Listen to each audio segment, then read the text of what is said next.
जिंदगी में एक ऐसा दौर आता है जब उनकी लाइफ में उतार चढ़ाव आते हैं। कुछ लोग इससे हार जाते हैं तो कुछ लोग डट के इनका सामना करते हैं और कामयाबी पाते हैं। आज मैं आपको एक ऐसे ही सिंगर के बारे में बताने जा रही हूँ जिन्होंने कई मुश्किलें देखी, लेकिन बावजूद इसके उन्होंने खूब कामयाबी पाई और एक धमाकेदार कमबैक किया। ये है none other than yo yo Honey Singh. Yo yo Honey Singh एक दौर में पंजाबी म्यूजिक इंडस्ट्री में एक बड़ा नाम था। बॉलीवुड स्टार शाहरुख खान से लेके अक्षय कुमार अपनी फिल्मों में हनी सिंह के गाने को लिए बगैर तो भैया आगे ही नहीं बढ़ते थे। लेकिन एक टाइम ऐसा आया कि हनी सिंह कहीं गुम हो गए और आज अपनी स्पेशल रिपोर्ट में हनी सिंह की शोहरत, उनकी गुमशुदगी और उनके धमाकेदार कमबैक की कहानी मैं आपके साथ शेयर करने जा रही हूँ। तो चलिए शुरू करते हैं। 15 मार्च 1983 को पंजाब के होशियारपुर में हृदय सिंह का जन्म हुआ उनके ननिहाल में। जी हाँ, आपके हमारे चहेते यो-यो हनी सिंह का असली नाम हृदय सिंह है। हनी सिंह के दादा और पिता ब्रिटिश इंडिया के दौरान पंजाब पाकिस्तान में रहते थे, लेकिन पार्टीशन के बाद उनके दादा फैमिली के साथ दिल्ली शिफ्ट हो गए थे, जिसके बाद हनी सिंह की परवरिश दिल्ली में ही हुई। बीबीसी को एक इंटरव्यू में हनी सिंह ने बताया था कि वो दिल्ली के गुरु नानक पब्लिक स्कूल में पढ़ते थे। हनी सिंह स्कूल में प्रेयर के समय तबला बजाया करते थे। स्कूल टाइम से ही उनकी रुचि म्यूजिक में रही। फिर टीनेज में हनी सिंह ए.आर. रहमान के फैन थे और उनके ही गाने सुनते थे।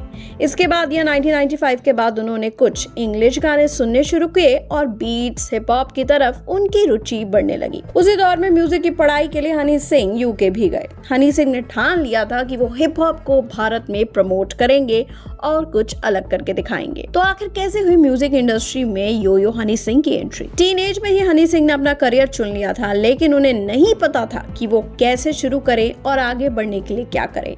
यह 1999 में उन्होंने इंटरनेशनल हिप हॉप सुनना शुरू किया था।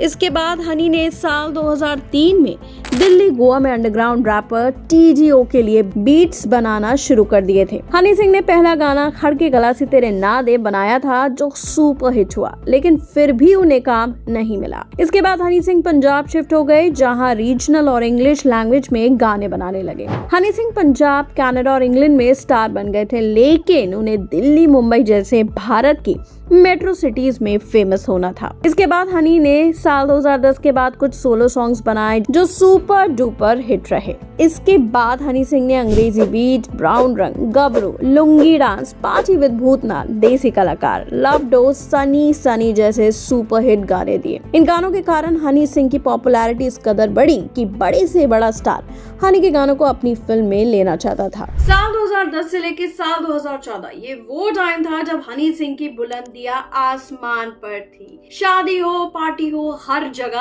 हनी सिंह के ही गाने डीजे पे सुनाई देते थे। लेकिन एक दौर ऐसा आया जब हनी सिंह कहीं गुम हो गए। ये वो दौर था जब हनी सिंह को ड्रग एडिक्शन हो गया था। वो पूरी तरह से बर्बाद हो गए थे। ये सब कैसे हुआ, आइए जानते हैं। हनी सिंह ने बीबीसी को दिए इंटरव्यू में बताया था कि वो शाहरुख खान के साथ वर्ल्ड टूर पर गए थे जब उन्हें पहली बार बीमारी ने झटका दिया। हनी सिंह ने कहा, उस समय हम लोग अमेरिका में शो कर रहे थे, मैं स्टेज पर परफॉर्म कर रहा था, लेकिन तबीयत ऐसी बिगड़ी कि मुझे चलता शो छोड़कर आना पड़ा। हनी सिंह के मुताबिक बीमारी की गिरफ्त में वो इस कदर आ चुके थे कि उन्हें कॉन्सर्ट की भीड़ देखकर भी डर लगने लगा था। उन्हें ऐसा लग रहा था कि वो भीड़ उन्हें मारने आ रही है। हनी बताते हैं कि उन्हें जो डर महसूस हो रहा था उसे वो शब्दों में बयां नहीं कर सकते हैं। हनी ने इंटरव्यू में बताया था कि उस दौरान स्टार प्लस पर एक रियलिटी शो चल रहा था, वो बंद हो गया था। उन्हें bipolar disorder with psychotic symptoms हो गए थे। ये सिर्फ कोई डिप्रेशन या एंजाइटी नहीं थी, ये उससे कहीं ज्यादा था। एक भयानक मेंटल हेल्थ प्रॉब्लम थी जिसने उन्हें बुरी तरह हिला दिया था।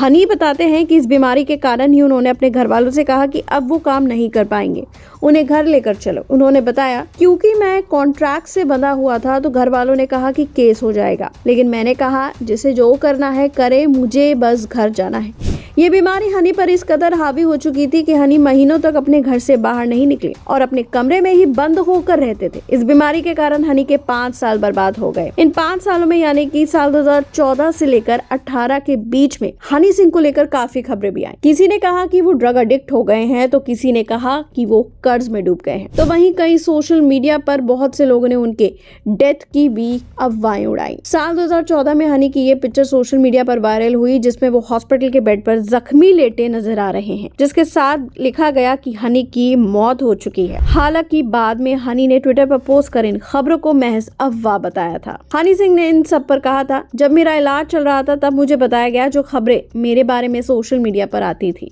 शुरुआत में मुझे डर लगने लगा था कि मैं खत्म हो गया हूँ। मैं इतना परेशान रहने लगा था कि हर रात मरने की दुआ मांगता था। लेकिन जैसे जैसे इलाज बढ़ा और मैं ठीक होता गया तो उन बातों का फर्क पड़ना भी बंद हो गया। खराब होने के दौरान हनी सिंह की मदद शाहरुख खान और अक्षय कुमार ने की। वहीं दीपिका पादुकोण ने हनी सिंह को डॉक्टर सजेस्ट किए थे। हनी ने कई इंटरव्यूज में बताया था कि वो इस बीमारी में इस कदर थे कि वो 18 महीने अपने घर में ही बंद रहे। उनके इलाज के लिए कई डॉक्टर्स की टीम ने काम किया।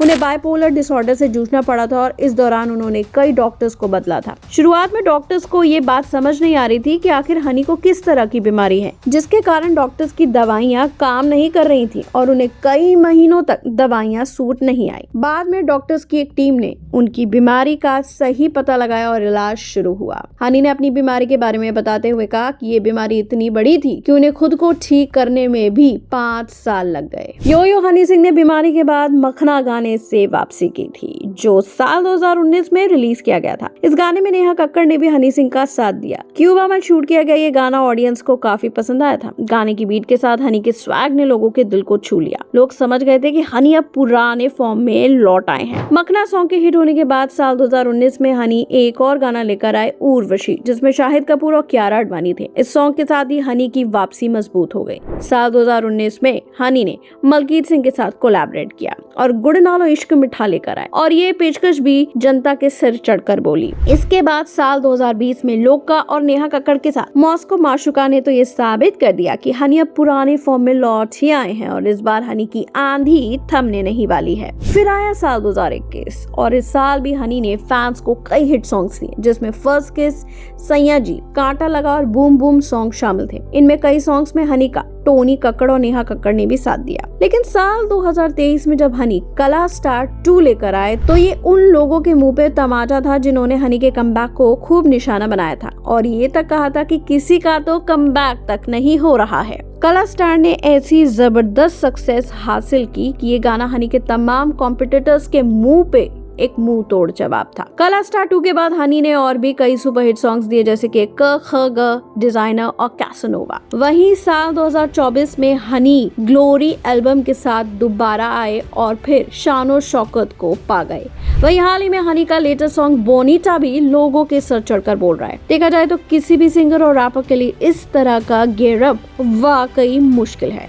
ड्रग्स वाले कांड के बाद जिस तरह से हनी ने कमबैक किया है वो किसी सरप्राइज से कम नहीं और ये कमबैक ऐसा हुआ है कि हनी पर उंगली उठाने वाले तमाम लोगों ने चुप्पी साध ली है। आने वाले वक्त में हनी और कई सरप्राइज लेकर आने वाले हैं अपने फैंस के लिए। हनी का आईफा 2024 में परफॉर्म करना भी उनके फैंस के लिए किसी बड़ी अचीवमेंट से कम नहीं है और ये कमबैक के बाद जिस तरह से हनी लोगों का प्यार पा रहे हैं, लाइमलाइट में है, उससे साफ पता चलता है कि यो अपनी पुरानी फॉर्म में है और आने वाले लंबे वक्त तक राज करने वाले हैं। तो भैया हनी सिंह ने ठान लिया है कि वो आने वाले टाइम में अपने फैंस के लिए और भी नए नए सरप्राइजेस और गाने लेकर आने वाले हैं। इसी के साथ हनी सिंह ने अपनी बायोग्राफी भी अनाउंस कर दी है। खास बात यह है कि अपनी बायोग्राफी को हनी सिंह ने खुद लिखा भी है, वो प्रोड्यूसर भी है और इसे वो डायरेक्ट भी करेंगे और तो और ये कई लैंग्वेजेस में भी रिलीज होने वाली है। हालांकि अब इस बायोग्राफी के अनाउंसमेंट के बाद उनके फैंस यही जानना चाहेंगे कि हनी सिंह खुद इसमें अपना रोल निभाएंगे या किसी को कास्ट करेंगे और इनमें ऐसी कौन सी बातें किससे हमें सुनने को और देखने को मिलेंगे जो अब तक खुद हनी सिंह ने लोगों के साथ शेयर नहीं किया है। जाहिर सी बात है हनी के फैंस के लिए ये एक बहुत बड़ी ट्रीट होगी और मैं शुभांगी अब लेती हूँ आपसे विदा। मिलूंगी ऐसी ही एक नई दिलचस्प कहानी के साथ। देखते रहिए हमारा चैनल कपूर चाची और इसे सब्सक्राइब करना बिल्कुल नहीं भूलिएगा।